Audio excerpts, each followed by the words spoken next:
developing now a natural gas explosion in the northern part of Texas. We're hovering about 3/4 of a mile away from this fire, and the heat is incredible up here in the cockpit.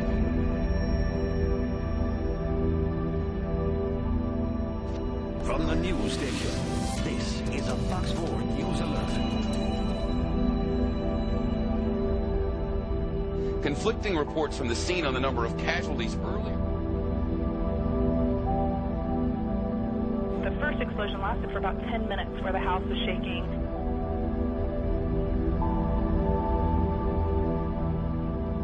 Man, this thing is huge.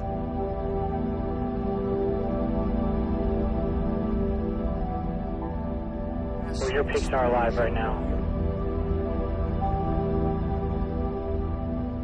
No specifics on what went wrong, but obviously that gas line was struck and ruptured. That 8-man crew drilling from the electric company those holes for the power lines when they accidentally hit that main gas line. So this is a bad scene, and emergency crews haven't really been able to get in there close because it's so hot. The explosion was so big and the chaos was so bad, the numbers all afternoon were across the board.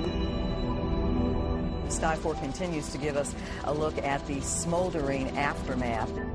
The only person missing is the person who was actually driving that heavy equipment.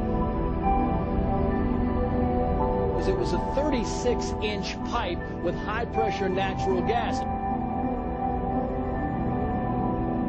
That's a telling picture right there.